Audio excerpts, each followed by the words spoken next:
आगे मेरे पास cos 240 degree बेटा पूछा जाए, है ना। सब मेरे से sin 300 पूछा जाए, मेरे से बेटा cos 135 पूछा जाए, मेरे से sin 150 पूछा जाए। जल्दी से बच्चे मुझे ये सारी वैल्यूज डिग्रीज में है, और एक बच्चे में और लिख देता हूँ tan 225। अब देखो सबको क्लियर है, cos 240 किस क्वाड्रेंट में हुआ? Third quadrant. Third quadrant. Third quadrant का एंगल, थर्ड क्वाड्रेंट के एंगल बेटा कैसे लिखे जाते हैं? 180 प्लस लिखे जाते हैं। तो इसे 240 को क्या लिखेंगे? 180 प्लस 60। थर्ड क्वास 300 किस क्वाड्रेंट का हुआ बेटा? Fourth quadrant. Fourth fourth quadrant quadrant का। फोर्थ क्वाड्रेंट का एंगल बेटा कैसे लिखे थे? ये माइनस में। cos -60 आएगा। Yes sir. cos 135 किस क्वाड्रेंट का हुआ बच्चे? सेकंड क्वाड्रेंट के एंगल बोलोगे कैसे लिखवाए दे? 135 को क्या लिखोगे? 180 माइनस 45। sin 150 बेटा आपका किस क्वाड्रेंट का हो गया? Second quadrant. Quadrant. Second quadrant के लिए बेटा 180 माइनस -30। 30। tan 225 बोलो बेटा कितना होगा? tan 225 किस क्वाड्रेंट का हुआ? थर्ड क्वाड्रेंट के एंगल्स कैसे लिखे थर्ड जाते हैं? 180 प्लस 45। 180 प्लस 45। अब बच्चे मेरी बात समझो, जब तुमने इस तरीके से लिखा तो कुछ छोटे छोटे एंगल दिख रहे नहीं दिख रहे हैं?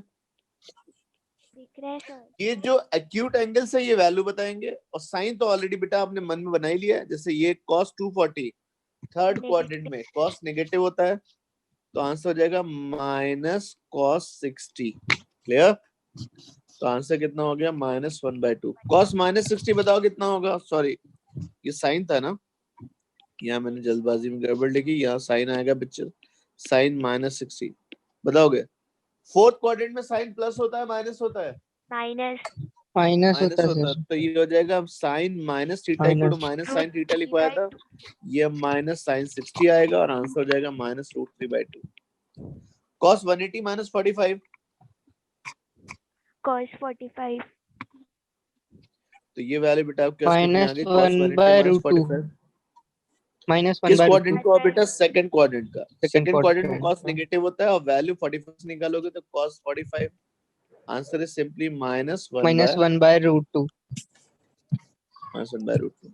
sin 180 -30 बेटा बताओ, sin 180 -30 किस क्वाड्रेंट का हुआ?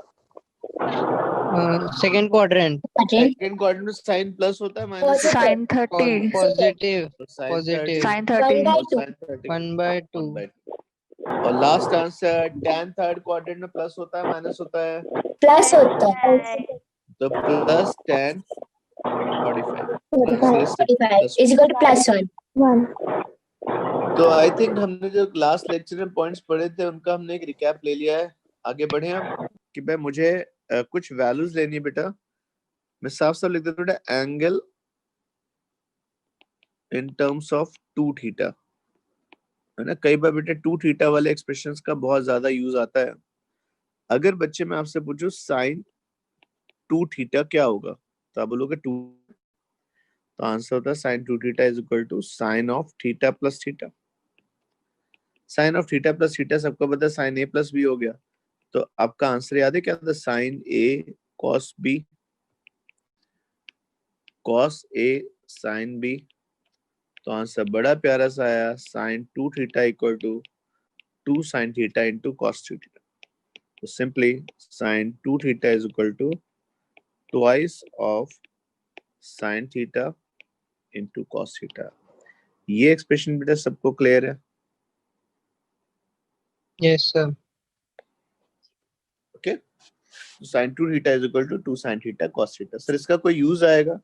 बच्चे बहुत यूज आता है। जब पहला चैप्टर आप पढ़ते हो, सेकंड चैप्टर में प्रोजेक्टाइल में भी इस फॉर्मूले का सीधे सीधे यूज आता है, तो बच्चे परेशान होते ही आया कहां से। तो याद रखेंगे sine 2 theta is equal to 2 sine theta cos theta. Clear? चलो अच्छे बच्चे, एक छोटी सी बात बेटा पूछ रहा हूं मैं, आप मुझे बताना बेटा, अगर मैं आपसे पूछूं साइन 22.5 और कॉस 22.5 की वैल्यू बताइए, मल्टीप्लिकेशन में क्या होगी? तुमसे साइन थीटा नहीं पूछा है, तुमसे कॉस थीटा नहीं पूछा है, तुमसे पूछा है sine theta into cos theta. जब sine theta into cos theta पूछा जाए तो बच्चे बड़े प्यार से sine 2 2 theta theta by 2. Divide by 2 कर देना। और कोई बच्चा ये नहीं करेगा ऐसे ऐसे काट दिया 2 2 ना, ऐसा करोगे ना तो पिटोगे, ऐसा नहीं होता है। ठीक, तो आपका आंसर क्या होगा, sine theta cos theta equal to sine 2 theta divide by 2। तो बेटा हमारे डिस्कशन में थीटा कितना था, 22.5 था। तो हमारे डिस्कशन का साइन थीटा 22.5 है, तो साइन 45 का भी आधा, साइन 45 1/√2 होता by है 2. क्या, तो 1/2√2। क्लियर? तो आगे से याद रखोगे बेटा, this is Yes, sir. Point two remember, simple से याद रखना। इन चीजों को क्या बोलते हैं बेटा, MTR फॉर्मूलाज। क्या बोलते हैं, MTR। दूसरा आया बच्चे cos 2 थीटा। अब cos 2 थीटा क्या हो जाएगा, तो cos of theta plus theta. Okay, अब थीटा प्लस थीटा सबको याद है, cos A cos A plus B कितना होता था, cos A cos B Cos B. sin A sin B, ऐसा होता था। सॉरी, यहाँ पे B की जगह थीटा है। क्लियर? अब बताओ रिलेशन Yes, क्या sir. बन गया, cos square theta minus sin square theta. इस वैल्यू को बच्चे ध्यान रखना, आगे से 1 माइनस 2 sin स्क्वायर थीटा भी लिख सकते हैं, और चाहो तो 2 cos स्क्वायर थीटा माइनस 1 भी लिख सकते हो। तो बच्चे हमेशा ध्यान रखना, बहुत ज्यादा फिजिक्स में जरूरत पड़ेगी, cos स्क्वायर थीटा की वैल्यू कभी पूछी जाए तो प्यार से लिख देना 1 plus cos 2 theta divide by 2। ये बहुत ज्यादा यूज में आता है फॉर्मूला, बहुत। वेक्टर वाला चैप्टर पढ़ोगे ना, हर दूसरी बार आपका पूरी फिजिक्स में 11 12 मिला के देखोगे तो 10-12 बार पूछा जाएगा। तो cos स्क्वायर थीटा कितना होता है, 1 प्लस cos 2 थीटा बाय 2। ये क्लियर है कैसे आया, देखो बच्चे, ये cos स्क्वायर थीटा को 1 माइनस sin स्क्वायर थीटा लिख सकते हो।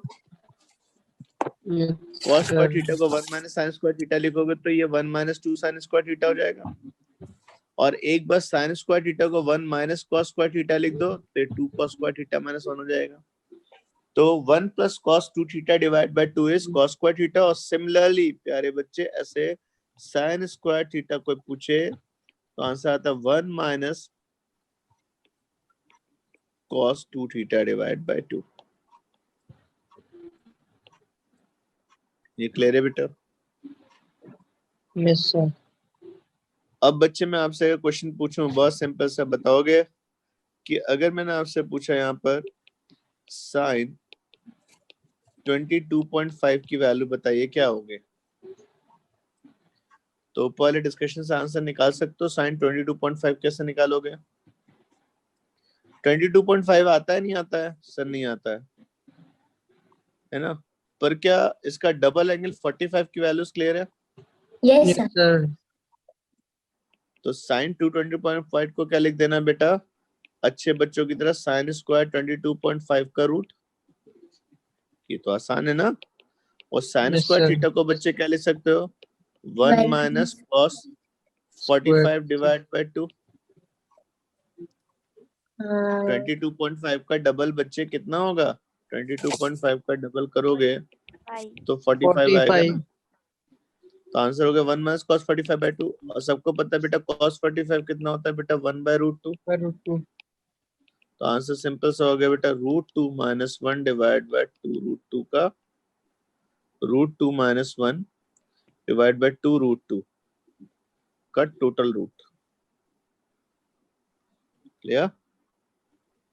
Yes, sir.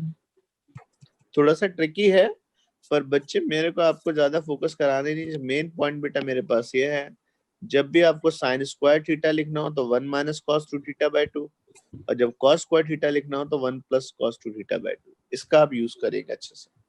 अगला डिस्कशन आता है बेटा आपको यहाँ पर ट्रिग्नोमेट्री में, बड़ा बढ़िया सा है, बहुत जरूरत पड़ती है, बहुत जरूरत पड़ती है बेटा। हम ग्राफ बनाते हैं। ग्राफ्स किसके बनाने हैं बच्चे, साइन थीटा और कॉस थीटा के।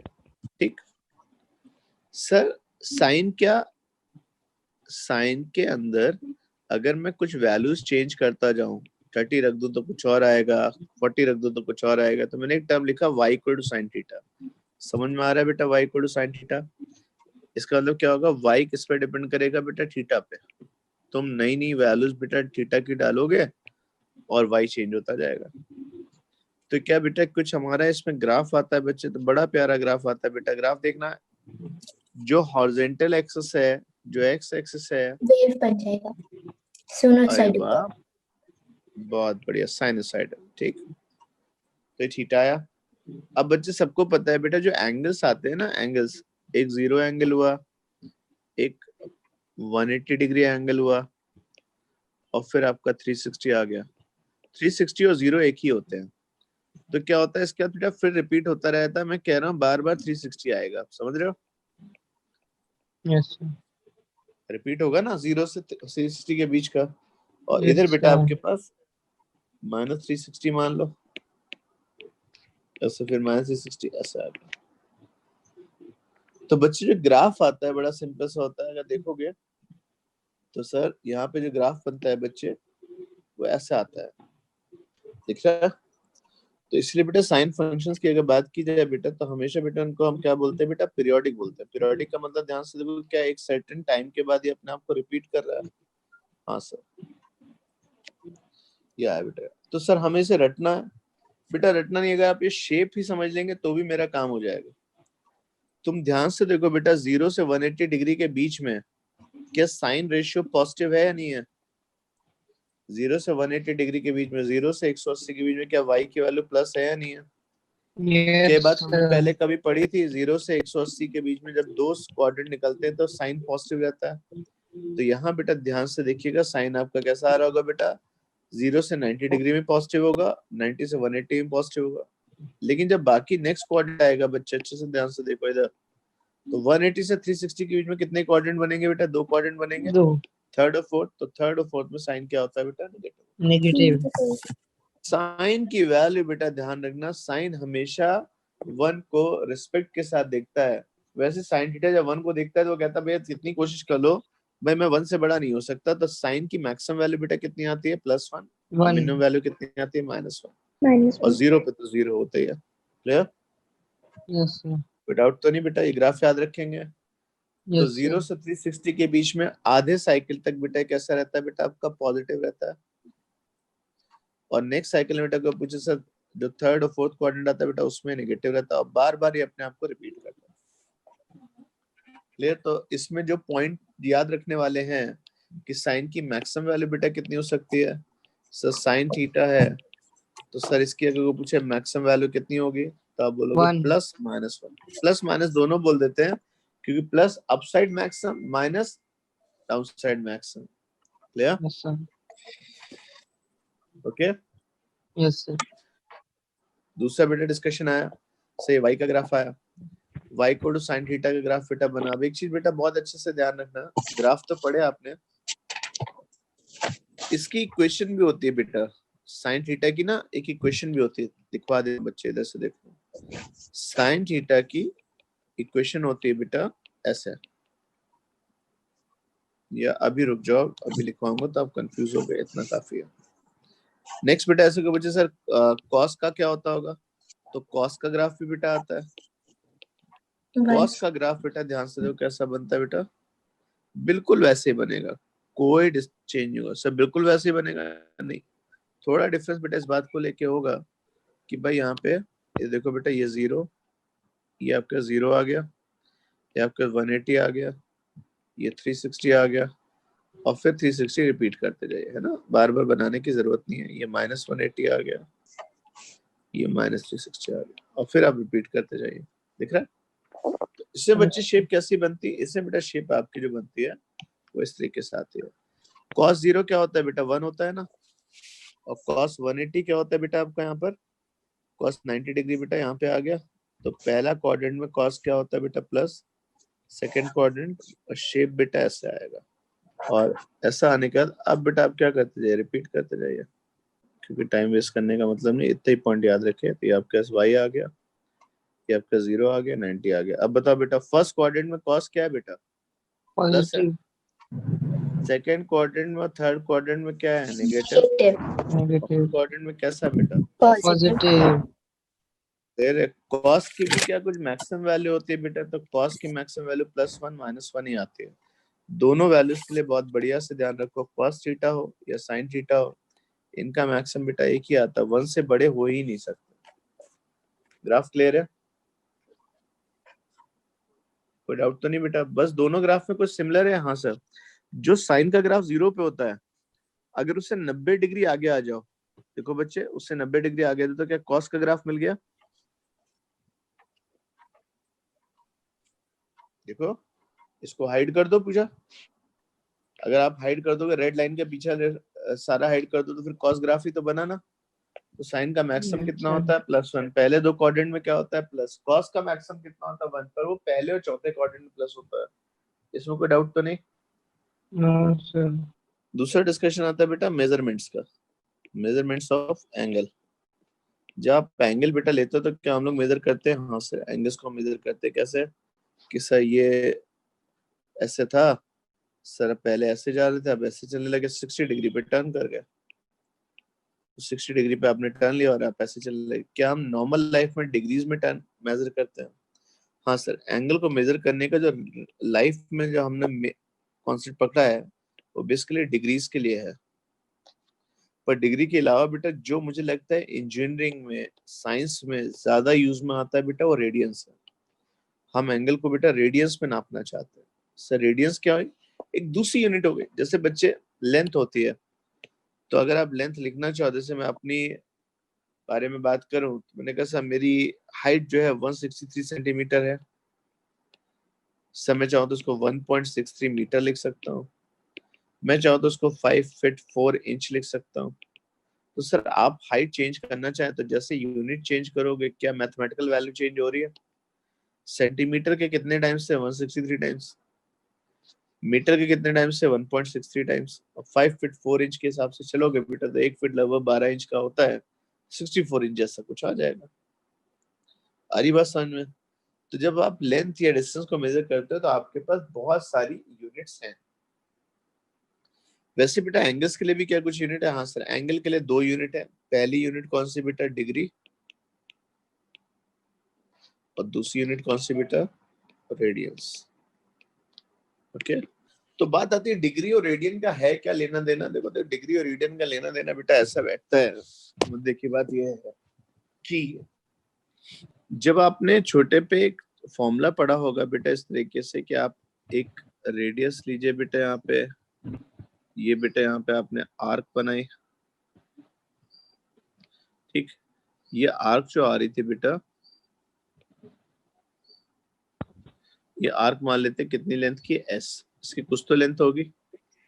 रेडियस बेटा मैंने आर मान ली, और ये एंगल कितना सेपरेट करता है? थीटा। ऑनेस्टली बताना बेटा, क्या आप लोगों ने थीटा पढ़ा है? कितना होता था? सर हमें पढ़ाया गया था थीटा होता है arc length divide by radius. ये फॉर्मूला सारे बच्चों ने पढ़ा है? Yes sir. नहीं पढ़ा? ऐसा नहीं हो सकता बच्चे। सर पढ़ा है। आपने म्यूट हाँ। करके रखा है ना? अच्छा, तो theta equal to S by R आया बच्चे। तो theta S by R, S को पूछे क्या होगा तो आप बोल दोगे आर्क लेंथ, और आर क्या हो जाएगा बेटा? उस आर्क की रेडियस। जितना बेटा मेरा आर्क लेंथ ज्यादा होगा ना, उतना मेरा एंगल भी ज्यादा होगा। अगर मैं आर्क लेंथ बढ़ा दूंगा तो ये बढ़ जाएगा। ये बात तुमने सबसे अच्छे समझ ली होगी पिज्जा के केस में, है ना? पिज्जा मम्मी 6 पीस में काट के दे दें, सबको 60 डिग्री समझ में आ जाता है। मम्मी पिज्जा 4 पीस में काट के देखे तो 90 डिग्री समझ में आ जाता है। मम्मी कहे 2 सिबलिंग्स की बात करें तो हाफ ऑफ पिज्जा कर दिया तो 180 डिग्री समझ में आता है। और सिंगल चाइल्ड है तो चलो यार अपना पूरा पिज्जा 360 डिग्री। ठीक, तो theta equal to S by R बेटा समझे? पर अब मुझे बताओगे यहाँ पे थीटा किस में आता था? कोई बच्चा बताएगा थीटा की यूनिट क्या थी? यूनिट भाई है तो आंसर, पर एस मीटर में नापोगे, रेडियस मीटर में नापोगे, पर थीटा किस में नापोगे? रेडियन। हाँ, तो बच्चे अगर नहीं ध्यान दिया था तब आगे से आ रहा है, ये थीटा जो आता है बेटा रेडियंस में आता है ना? तो कोई पूछे arc length equal to R theta होता है? हाँ सर होता है। आर थीटा का मतलब ये मत कर देना बच्चा, कई बच्चे ऐसे करते हैं कि सर ये आर्क रेडियस आ गया बेटा, ये एंगल आ गया और ये 30 डिग्री है। तो एक बच्चे ने कहा सर एस हो जाएगा आर इंटू 30 डिग्री। अरे भैया बहुत बड़ा ब्लंडर है, ये थीटा बेटा रेडियंस में होना चाहिए, है ना, ये सही है। और किसी बेवकूफ ने ये लिख दिया आर इंटू 30 डिग्री, तो मरेगा वो। तो फिर थीटा होता क्या बेटा? तो एक बात समझो, अगर कंप्लीट सर्किल हो, एक कंप्लीट राउंड हो, तो अभी थोड़ी देर पहले हमने बात करी कंप्लीट राउंड के लिए बेटा टोटल एंगल कितना आता है बेटा? कंप्लीट राउंड के लिए टोटल एंगल आता है बेटा 360 डिग्री, 360. है ना, ये सबने पढ़ा है। तो एक कंप्लीट राउंड 360 डिग्री होता है।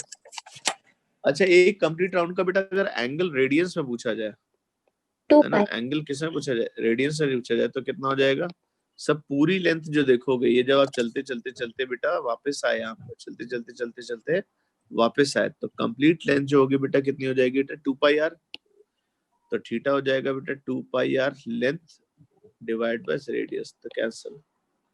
तो सिंपल सी बात होगी बेटा, थीटा जो आप लिख के बीच में बैठे थे आप इसको हटा दीजिए, मेन लोगों को मिला 2 दीजिए pi. कि 360 डिग्री बेटा 2 pi के 2 इक्वल पाई होता है. रेडियंस के इक्वल होता है। क्लियर? इसका मतलब बच्चे 1 डिग्री किसके इक्वल होगा? तो पाई बाय 180 180. रेडियन, याद रखेंगे। ये फिर से बेटा उसी कैटेगरी में आता है, मुझे तो रटो बेटा, समझ तो लिया है, पर अच्छे से याद रखिए 1 degree is equal to pi by 180 radian. 1 degree equal to pi by 180 radian. अब उस कहानी के हिसाब से मुझे बताओगे बेटा, अगर आंसर पूछा जाए बेटा 30 डिग्री कितने रेडियंस होगा, 90 डिग्री कितने रेडियंस होगा, 150 डिग्री कितने रेडियंस होगा, 210 डिग्री कितने रेडियंस होगा, 7 सॉरी आपने बेटा मान लिया 840 पूछा जाए, 840 डिग्री कितने रेडियंस होगा, है ना। नेक्स्ट बेटा बताना 225 कितने रेडियंस होगा, जरा आंसर बताइए बेटा क्या आएंगे। 30 डिग्री बेटा बताना कितना होगा। सर pi by 5 by तो 6. बहुत बेसिक सा है ना, बहुत 30 डिग्री होता है 30 टाइम्स ऑफ 1 डिग्री, 1 डिग्री जितना होगा उसका 30 टाइम्स होगा।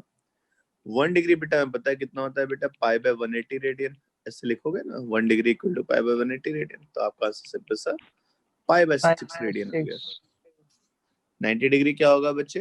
Pi by 90 pi times by of 1 pi by degree, 2. Pi by 2 radian. तो ये आपका आंसर जाएगा 90 into pi by Pi by 180 radian, 180. है ना। Pi by 1 2 degree equal to radians. Pi by 180 radian, तो आपका Pi पाई by बाय 2 2 आ गया। 150 डिग्री बेटा कितना होगा? 150 डिग्री यहीं से उठा लो, 30 का 5 टाइम्स, तो 5 pi by 5 6 pi radian. by 6 radians. 210 क्या होगा? 30 डिग्री का 7 टाइम्स, तो 7 pi by 6 7 radian. pi by. और बच्चे एक बात ध्यान रखना, 840 को क्या लिखा जाएगा वो अलग बात है, पर 820 को देखो तो 720 प्लस 120 लिख सकते हो। Yes sir. और 720 मतलब होता है 2 कंप्लीट राउंड, और कंप्लीट राउंड का मतलब 0 पे आ 0. गया, तो 840 जो है 120 हो गया। जैसे कभी आ जाए कॉस 120 240 है. बताइए, तो कल को ये आ जाए कॉस 840 बताइए, तो घबरा मत जाना सर आपने नहीं पढ़ाया, कॉस 840 कितना होगा? कॉस 120 होगा। अरे बस समझ में क्या कह रहा हूँ। तो यहाँ पे पूछा Yes जाए sir. कि 840 बेटा किसका इक्वल होगा, तो 840 डिग्री जो होगा टेक्निकली किसका इक्वल होगा? 120 का। 120 बेटा कितना होता है? तो अगर 30 कितना है? पाई बाय 6, तो ये आपका 4 पाई बाय 6 हो जाएगा। बाकी 225 भी सॉल्व कर सकते थे, कोई डाउट तो नहीं। 225 कैसे सॉल्व करोगे बेटा बताना? 225 So इंटू 25. 1 डिग्री, और सबको पता है बेटा 1 डिग्री किसका इक्वल है? पाई बाय 180 रेडियन। तो 45 कैंसिल करोगे तो आंसर कितना है? 5 pi by 4 radian answer. Ratios, जो ट्रिग्नोमेट्रिक रेशियोज हैं फॉर स्मॉलर एंगल्स, अगर एंगल बेटा छोटा हो जाए तो बेटा पूछा जाता है इसकी जरूरत, इसको स्मॉलर एंगल्स के रेशियो के लिए बेटा स्मॉलर एंगल्स का रेशियो कैसे लिखा जाएगा। तो आप बच्चे अच्छे से ध्यान रखना बेटा, साइन थीटा की वैल्यू बेटा थीटा मानी जाती है अगर एंगल बेटा आपका 7 डिग्री से कम है। अगर एंगल 7 डिग्री से कम है तो साइन थीटा किसके इक्वल हो जाएगा बेटा? थीटा के इक्वल। तो साइन थीटा किसके इक्वल होता है? थीटा के equal for angle smaller than 7 degree. फिर एक बच्चे ने पूछा सर उस हिसाब से अगर चले तो cos थीटा कितना होता है बेटा? तो आप आगे से ना cos थीटा की वैल्यू बेटा अप्रोक्सीमेटली कितनी होती है? 1। स्मॉल एंगल्स के लिए cos थीटा क्या होता है? 1। फिर से वही बात, सिमिलर है डिस्कशन। सर अगर 7 डिग्री से कम एंगल तो tan थीटा किसके इक्वल होगा? तो सबको पता है tan थीटा किसके इक्वल होता है? sin theta. sin थीटा का cos थीटा, तो आपका tan थीटा किसके इक्वल हो जाएगा? तो स्मॉल एंगल्स के लिए sin थीटा किसके इक्वल होता है बेटा? थीटा। cos थीटा किसके इक्वल होता है? 1। और tan थीटा किसके इक्वल होता है? थीटा। क्लियर? तो बच्चे बताओगे मैं इस हिसाब से पूछो, इधर देखो बेटा, बताना आंसर। sin 3 डिग्री की वैल्यू किसके इक्वल होगी? सर 3 3 3 ना ना, साइन तो आज ही सिखाया है ना, 1 से बड़ा नहीं हो सकता। तो बच्चे जैसे बोलते हैं ना कि ऊंचे लोग ऊंची पसंद करके, एक ऐड था पता नहीं किसी टोबैको प्रोडक्ट का, वैसे जो साइंस में पढ़ाई कर रहे हैं आगे बेटा, वो लोग डिग्री में डील ही नहीं करेंगे। वो कहेंगे हमें डिग्री में नहीं डील करना है। ये सारी वैल्यूज बेटा जितना सब लिखा है ये सब किस में होना चाहिए बेटा? रेडियंस। अब बताओ साइन 3 डिग्री को 3 नहीं लिख सकते, तो पहले डिग्री को कन्वर्ट करो। तो 3 1 सर डिग्री पाई किसके इक्वल बाय था? Pi by sir pi 180 by radian. 60 radians. तो ये वैल्यू बेटा पाई बाय 60 आ गई। अब क्या एंगल स्मॉल है? हाँ सर। एंगल रेडियन में? हाँ सर। तो साइन पाई बाय 60 किसके इक्वल होगा? Pi by 60। Pi by 60 approximation का साइन लगा दे। Sine 3 degree will be like, sine 3 degree की वैल्यू बेटा जो आपने देखी वो उधर किसके इक्वल हो जाएगी बेटा? आपके यहाँ पर पाई बाय 60 के इक्वल। क्लियर? Yes sir. कोई डाउट तो नहीं? तो स्मॉल एंगल्स के लिए साइन थीटा को थीटा, cos थीटा को 1 और tan थीटा को sin थीटा लिखा जाता है। सर tan थीटा को sin थीटा लिखा जाता है अगर थीटा की वैल्यू 7 डिग्री से कम हो तो, और हाँ। sin थीटा को थीटा लिखा जाता है तो tan थीटा को थीटा लिख सकते हैं ना? अरे बच्चे, eureka moment for me, thank you for revelation. अच्छी बात बोली। जब बच्चे पढ़ने लगे तो फिर टीचर को तो मजा आता है भाई। बिल्कुल सही बात बोली। tan थीटा sin थीटा होगा और sin थीटा को थीटा, है ना? तो जो चाहे वैसे यूज कर लेना बेटा, है ना? पक्का? बिल्कुल सही। यस 7 डिग्री से कम होगा तो sin theta theta, cos theta 1, tan theta जरूरत पड़े तो sin थीटा लिख दो और जरूरत पड़े तो थीटा लिख दो। ये डिपेंड करता है कैसी परिस्थिति है ना? ठीक। लीनियर इक्वेशन देखिए बेटा क्या होते हैं। अगर बच्चे कोई मुझे एक रिलेशन दिखे, कोई वेरिएबल है y को बच्चे मैंने कितना लिख दिया बेटा? 4x + 6। तो पहली बात बताना बेटा, यहाँ पे y को 4x + 6 समझ में आया क्या हुआ? सर 4x + 6 का मतलब क्या हो गया सर? यहाँ पर ये जो बेटा आपने x लिया था ये एक वेरिएबल है, एक वेरिएबल बेटा आपके पास यहाँ पे y है। दोनों में से बताओ बेटा x बाय नेचर कैसा वेरिएबल होगा? Independent variable. y कैसा वेरिएबल होगा बेटा? डिपेंडेंट वेरिएबल, क्योंकि x की नई नई वैल्यूज डालते जाओगे y की वैल्यूज मिलती जाएंगी। जरा बच्चे x और y की वैल्यूज बेटा मैं लिख रहा हूँ, बताना 0 1 2 3 6। क्या ये वैल्यूज बेटा आप सॉल्व कर सकते हैं? आप अगर x की वैल्यू रखोगे तो y निकाल सकते हो। Yes sir. Yes sir. x की वैल्यू 0 रखोगे बच्चे तो बताना क्या होगा? x की वैल्यू 0 6 बेटा 0 तो 6 बचा बेटा। x की वैल्यू 1 तो y को 10 10 x इक्वल टू 2 तो y equal to 14, 14 x equal to 3 14 18 18। तो अब देखो ध्यान से, ऐसा लग रहा है हर 1 के स्टेप पे 4 बढ़ा है ना, तो हर 1 स्टेप आगे जाने बेटे 4 बढ़ा है, तो अगला पक्की बात है कितना होगा? 22 होगा। 22 30 अच्छा 5 30 बेटा ने मिस किया यहाँ पे, 30 ये 5 था सब फिर और 4 होना चाहिए। 30 आएगा। सॉरी बच्चे, वो सब लीनियर लेके चलना है। यहाँ पे 1 2 3 4 लिखना था, 4 के हिसाब से बेटा बोलो 22 आना चाहिए ना। यस तो लीनियर इक्वेशन बेटा आपका एक रिलेशन होता है y = 4x + 6। आपको पूछे सर ये जो आपने लिया बेटा x और y और मैं बिल्कुल सिंपल सा मार्केट में जाके ग्राफ की कॉपी ले आऊं, तो ग्राफ की कॉपी में मैंने एक एक्स एक्सिस ले लिया और एक वाई एक्सिस ले लिया। ठीक, एक्स एक्सिस बेटा कितना हो गया बेटा, एक्स 0 था तो वाई 6 था, तो 1.0,6 आया। नेक्स्ट पॉइंट बेटा आपके पास 1 आगे जाओगे 10 यहाँ कहीं पहुंच गया, तो से 1,10 आ गया, 2,14 आ गया, 3,18 आ गया। तो बेटे पॉइंट्स आ रहे होंगे ना। अगर मैं सारे पॉइंट्स को ज्वाइन कर दूं तो क्या बच्चे मुझे यहाँ पे एक ग्राफ मिलेगा। ग्राफ नेचर में कैसा है बेटा, स्ट्रेट कर्व है या लाइन। linear सर है? तो स्ट्रेट straight लाइन line। जा रही है। तो सिंपल सा सही ग्राफ कैसा बना बच्चे यहाँ पर, तो आप बोल दोगे Straight straight line। Line. Clear. तो y equal to 4x plus 6 में अगर देखोगे तो बहुत सारी, ये किसको रिप्रेजेंट करता है, फैमिली ऑफ पॉइंट्स। एक कर्व जो होता है बेटा, एक रिलेशन किसको रिप्रेजेंट करता है बेटा, फैमिली ऑफ पॉइंट्स। ये क्या है बेटा, बहुत सारे पॉइंट्स की एक फैमिली है। अब फैमिली ऑफ पॉइंट्स है, पर ये सारे पॉइंट्स किस पे लाई कर रहे हैं बेटा, ये सारे पॉइंट लाई कर रहे हैं स्ट्रेट लाइन पे। इसीलिए इस इक्वेशन को क्या बोलते हैं, लीनियर। तो हम कैसे पहचानेंगे सर इक्वेशन लीनियर है। इक्वेशन लीनियर का मतलब बेटा क्या होता है, अगर दो वेरिएबल्स दिए गए एक्स और वाई, अगर दोनों पे 1 1 पावर आ रही हो, दोनों पे 1 1 पावर आ रहा हो, तो आप बेटा बता सकते हो ग्राफ लीनियर ही आएगा। एक बच्चे बात है कि सर ये हमने ऐसे पढ़ा, ठीक है हम आपकी बात मान गए, y equal to 4x plus 6 linear graph होगा। जरा बच्चे देखना ये फिजिक्स में कहाँ पे यूज हुआ, जरा देखो। आपने बच्चे 9th में एक कॉन्सेप्ट पढ़ा होगा कि अगर आपके पास बेटा एक इस तरीके से रोड हो, इस पे एक कार मूव करती है, कार की वेलोसिटी बेटा मैंने कितनी मान ली बेटा यहाँ पर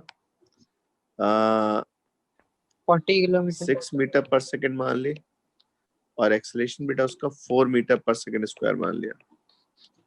इनिशियल वेलोसिटी 6 थी, तो क्या बता सकते हैं थोड़ी देर बाद ये कार कहीं आगे आ जाएगी। हाँ सर, थोड़ी देर बाद मतलब कितने टाइम बाद, टी टाइम पे। ये फिगर कब की थी, टी इक्वल टू 0 की थी। टी टाइम बाद क्या इसकी वेलोसिटी उतनी रहेगी, चेंज हो जाएगी, सर चेंज हो जाएगी। Is there any relation between this velocity, initial velocity, acceleration and time? Yes, क्या कोई sir. Relation V is equal to U plus 80. तो सबने पढ़ा है ना बेटा, v इक्वल टू क्या होता है बेटा, U plus 80. प्लस 80। तो एक बच्चे ने बोला कि सही तो v equal to u plus 80 या v नॉट प्लस 80 वाला रिलेशन आ गया। याद है बेटा v equal to v naught plus 80 वाला रिलेशन कब लगता है, अगर मैं एक्सेलरेशन को बेटा 4 लिखूं और एक्सेलरेशन को 4t लिखूं, कब चलेगा। इस कंडीशन में एक्सेलरेशन को 4 वाले में ग्राफ चलेगा, इक्वेशन चलेगी, या 4t में भी चलेगी, किस में चलेगा किस में नहीं चलेगा। तो आप कहोगे सर इसमें चलेगा और इसमें बिल्कुल नहीं चलेगा, 40 क्योंकि square जब आप quantity. कॉपी नहीं बच्चे सुन ऐसे नहीं करते, मैथ से नहीं पढ़ना है। जब आपने 9th में डिस्कशन पढ़ा था तो साफ साफ बोला था equations for uniformly accelerated motion. किसकी इक्वेशन पढ़नी है, मोशन की। कैसा मोशन, एक्सेलरेटेड। वो एक्सेलरेशन में यूनिफॉर्म किसके साथ चिपका है, मोशन के साथ या एक्सेलरेशन के साथ। Acceleration. क्या आपने एक्सेलरेटेड यूनिफॉर्म मोशन बोला है या यूनिफॉर्मली एक्सेलरेटेड मोशन बोला है। Uniformly accelerated. तो यूनिफॉर्मली एक्सेलरेटेड मोशन के लिए बेटा जरूरी है ना कि एक्सेलरेशन कांस्टेंट होना चाहिए। तो अगर एक्सेलरेशन जब कांस्टेंट मिलेगा तो हम v equal to u plus 80 लिखेंगे। v कितना हो गया बेटा 6, एक्सेलरेशन कितना हो गया 4। तो बच्चे ऑनेस्टली बताओ v equal to 6 plus 4t, ईमानदारी से बताओ क्या तुम्हें लगता है ये लीनियर रिलेशन है। Yes, sir. Yes sir. दोनों जो आपने वेरिएबल्स बेटा लिए हैं, दोनों वेरिएबल्स पर अगर ध्यान से देखो, जो पावर आ रही है बेटा इस पे भी 1 है और इस पे भी 1 यस है, सर। तो लीनियर होगा। लीनियर मतलब जब प्लॉट बनाओगे बेटा, ग्राफ बनाओगे, तो ग्राफ बेटा आपका स्ट्रेट लाइन आएगा। तो v equal to 6 plus 4t बेटा का बनाओगे तो क्या बेटा हमने ऊपर y equal to 6 plus 4x पढ़ा था। हाँ सर, अब क्या पढ़ रहे हैं, v equal to 6 plus 4t, तो दोनों ग्राफ कैसे होंगे बेटा, एक जैसे आएंगे। तो आगे से बच्चे बात है लीनियर इक्वेशन कैसी होती है। लीनियर इक्वेशन होती है बेटा y इक्वल टू, जब आपको 10th क्लास की बात याद आती है तो उसे ax प्लस b लिखा गया था, ये लीनियर रिलेशन होता है। 10th में कैसे लिखा गया, y equal to ax plus b।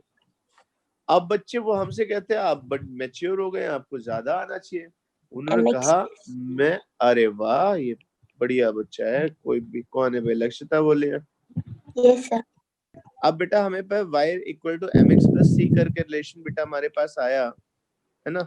अब इस रिलेशन को बेटा ध्यान से देखो तो वो हमसे एक्सपेक्ट करते हैं हमें m और c की डिफरेंशियल क्लियर होनी चाहिए, और यहाँ से बेटा हम लोग आगे चल के जो डिफरेंशियल इक्वेशन है उसके बेस को बना रहे हैं। यहाँ पे स्मॉल m को बच्चे क्या बोला जाता है? Slope. This equation m is value, m is called slope and c is referred as intercept। अब इंटरसेप्ट किसका है? लाइन का। कोई भी इंटरसेप्ट मारोगे तो आपका देना किसका? लाइन का। किस पे? तो on y axis. y axis पे जो इंटरसेप्ट होता है उसको c बोलते हैं और जो स्लोप होता है उसे हम m बोलते हैं। तो एक बच्चे ने पूछा सर स्लोप आप लिख तो रहे हैं, हमें स्लोप समझाइए तो सही, what do you mean by slope? कोई बच्चा बताएगा स्लोप का मीनिंग क्या होता है? हाफ ऑफ ढाल। रेजिस्टेंस। एक रोड बेटा कैसी है? अपहिल है, और एक रोड कैसी है बेटा? डाउनहिल। दिख रहा है? Yes sir. स्ट्रेट रोड की बात की जाए तो आप कहोगे सर इसका तो स्लोप है ही नहीं, इसका स्लोप क्या Zero। माना जाता है बेटा? 0। बिल्कुल सही बात है ना, साइकिल चलाने में मजा आ जाएगा इसमें। Yes sir sir. ये जो रोड है बेटा इसके लिए अगर पूछा स्लोप क्या होगा तो इसका स्लोप क्या होता है बेटा? पॉजिटिव। तो जो अपहिल रोड होगी, जो कैसी रोड होगी बेटा? Uphill road. Uphill. Uphill road का स्लोप क्या बोला जाएगा? पॉजिटिव। और जो डाउनहिल रोड होगी बेटा ध्यान से देखो, और ये अपहिल डाउनहिल किधर है बेटा? आगे बढ़ता हुआ। आगे बढ़ो तो, आगे बढ़ो तो क्या बच्चे यहाँ पे रोड डाउन साइड आ रही है? सही है, डाउनहिल रोड आ गई। और डाउनहिल रोड का अगर पूछो स्लोप क्या होता है बेटा तो आप बोलोगे साफ साफ clear.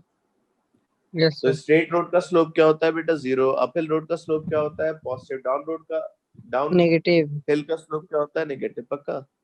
Sir slope yes slope कर रहे हो, स्लोप को मैथमेटिकली तो समझाओ। बच्चे ये जो रोड वगैरह आप बना रहे हो इनको आप बेटा क्या कहो? ग्राफ पे ले आओ। ये एक्स एक्सिस है, ये वाई एक्सिस है बच्चे, और ये बच्चे आपने इस तरीके से एक रोड बना दी, ये लाइन बना दी। श्योरली इस लाइन का बेटा एक्स एक्सिस के साथ कुछ एंगल होगा, तो पॉजिटिव एक्सिस के साथ अगर लाइन का एंगल थीटा क्लियर है तो आगे से ध्यान रखना बेटा स्लोप की वैल्यू बेटा क्या बोली जाती है? Tan theta. स्लोप क्या बोला जाता है बेटा? tan tan theta. Theta. Clear? Slope tan theta, इसका मतलब बच्चे क्या हुआ? सर टैन तो क्लियर है, थीटा क्या होगा? थीटा बताओ किसके बीच का एंगल है? Theta is the angle between between line and and positive x-axis। X axis. मेरी बात समझ में कैसे? लाइन और पॉजिटिव एक्स एक्सिस के पॉजिटिव बीच के एंगल को हम x-axis। क्या बोलते हैं? थीटा बोलते हैं। थीटा। कल को लाइन और निगेटिव एक्सिस के बीच का एंगल नहीं बोलोगे, लाइन और पॉजिटिव एक्सिस के बीच के एंगल को बेटा हम क्या बोलते हैं? थीटा। थीटा। लाइन और पॉजिटिव एक्सिस। क्लियर? थीटा और टैन थीटा किसके इक्वल हो गए बेटा? स्लोप के इक्वल। बात यहाँ खत्म नहीं हुई, आप एक बात और देखो। अगर मैं इसी लाइन पे 2 पॉइंट्स ले लूं, एक पॉइंट ये ले लूं, एक पॉइंट ये ले लूं, ये मेरा सबसे फेवरेट फॉर्मूला भाई, यही सबसे ज्यादा काम में आता है। अगर 2 पॉइंट्स पता है, एक के कोऑर्डिनेट्स x1, y1 है और दूसरे पॉइंट्स के कोऑर्डिनेट्स क्या है बेटा? x2, y2। तो पक्की बात है बेटा आपका x1 से x2 चेंज करने के लिए आगे कितना आना पड़ेगा? x2 माइनस x1, और ऊपर कितने जाना पड़ेगा? y2 minus y1। दिख रहा है? तो बताओगे यहाँ पे थीटा की वैल्यू, tan थीटा की वैल्यू कितनी आ जाएगी? tan थीटा हो जाएगा परपेंडिकुलर डिवाइड बाय बेस, तो y2 minus y1 divide by x2। x2 minus x1। Slope की वैल्यू पूछी जाए तो बेटा कैसे निकालते हैं? tan से निकाल tan सकते theta। हो, या फिर अगर दो tan point theta is clear equals हो, to y2 minus y1 by x2 minus दो पॉइंट x1। क्लियर हो तो हम y2 minus y1 divide by x2 minus x1 से भी निकाल सकते हैं। Yes sir. ठीक? तो बस बेटा यस। जल्दी जल्दी चलते चलते मुझे इस बात का सारे बच्चे आंसर देंगे। ये मेरे पास एक लाइन है, ये लाइन मैंने ऐसे ड्रॉ करी, ये एंगल बच्चे मेरा मान लेता हूँ कितना है बेटा? 60 डिग्री है। तो बताइए इस लाइन का स्लोप कितना होगा? ठीक? फिर दूसरा क्वेश्चन बेटा, ये आपके पास बेटा y है, ये x है, सही लाइन ऐसे जा रही है। इस लाइन के बेटा 2 कोऑर्डिनेट्स दे दिए बेटा हमने, एक 6,8 लिखा और एक आपका 10,17 लिखा। ठीक? तो इस लाइन का स्लोप बताइए बेटा कितना होगा? सर चलो बताओ, -1/2 पहली वाली लाइन का स्लोप प्लस होगा माइनस होगा? माइनस और सेकंड लाइन का स्लोप ये प्लस। प्लस। क्योंकि एक रोड डाउनहिल है, दूसरी रोड अपहिल। अपहिल है, Uphill. तो डाउनहिल रोड का स्लोप नेगेटिव होना चाहिए, अपहिल रोड का स्लोप पॉजिटिव होना चाहिए। देखा? तो अब Yes, बच्चे sir. बात है कि ये स्लोप आ रहा है तो स्लोप कैसे निकालोगे? तो ये आ गया 60 डिग्री tan और भाई 30. पाइथागोरस के हिसाब से ये 30 डिग्री आ गया। स्लोप 30. क्या लिखोगे बच्चे? क्या लिखोगे? tan 60 लिखोगे, tan tan 30. 30 लिखोगे या tan 150 लिखोगे? tan स्लोप क्या लिखा जाएगा बच्चे? इस क्वेश्चन में स्लोप tan 60 लिखोगे, स्लोप tan 30 लिखोगे या स्लोप tan 150 लिखोगे? किसको आप सही मानोगे? बताओ बच्चे। tan Sir, 60 60. सही, गलत? गलत। क्यों? क्योंकि मैंने क्या सिखाया? It is the angle between system. Straight line of positive axis के बीच के एंगल का tan जो होता है बेटा वो स्लोप होता है। तो बच्चे ध्यान से देखो ना, ये लाइन कैसे गई, देखो अच्छे से। tan 150. ये बेटा आप लाइन ऐसे लेके आए और Yes, एक्सिस sir. में ऐसे गए, तो एंगल बच्चे Yes, नहीं दिख sir. रहा है। 150. Yes, sir. तो क्या सही होगा? 150. tan 60 सही होगा, tan 30 होगा, tan 150 सही होगा? Tan 150. तो स्लोप कितना हुआ बच्चे? tan Tan 150। 150. अरे tan किस क्वाड्रेंट का आ गया बच्चे? सेकंड क्वाड्रेंट का। Second सेकंड क्वाड्रेंट के लिए tan को क्या लिखोगे? 180 minus 30। सेकंड क्वाड्रेंट में tan प्लस होता है माइनस होता है? minus Minus तो आंसर आ जाएगा माइनस, minus और 1 वैल्यू by निकाल root दोगे 1 tan by root 3. माइनस 1/√3। तो पक्का बच्चे इस लाइन का स्लोप देखो, जो हमारा मन कह रहा था नेगेटिव, तो नेगेटिव आया नहीं आया। Yes, sir. अगली लाइन के लिए बेटा स्लोप कैसा होगा? प्लस होगा माइनस होगा? Sir, positive. plus plus 9. Uphill road है ना, देखो मुझे ज्यादा, मैं तो भाई ज्यादा पढ़ा लिखा नहीं हूँ। मेरे को अगर मैं इस पहाड़ी पे धीरे धीरे चलता हुआ ऊपर जा रहा हूँ तो बेटा नहीं लग रहा रोड अपहिल है, क्योंकि आगे जाओगे और ऊपर जा रहे हो, आगे जाने पे ऊपर जा रहे हो, तो अपहिल रोड हुई ना। अपहिल रोड का स्लोप क्या माना जाता है? प्लस। प्लस आना चाहिए। अब फॉर्मूला क्या बेटा लिखवाया? दो पॉइंट्स जो दिए उनके y कोऑर्डिनेट का डिफरेंस डिवाइड बाय x का डिफरेंस। y बताना बेटा, इसका y कोऑर्डिनेट कितना है बेटा? 17। और इसका y कोऑर्डिनेट कितना है 8. बेटा? 8। 8. y2 - 7 हो गया 17 - 8। 9. और x2 - 6 बेटा कितना हो जाएगा? 10 - 6। 17 - 8 कितना हो गया बेटा? 9/4. 9 9। by 9। 9 by 4. तो स्लोप बेटा को पूछे कितना होगा, तो +9/4 आ रहा है, नहीं आ रहा है? Yes, sir.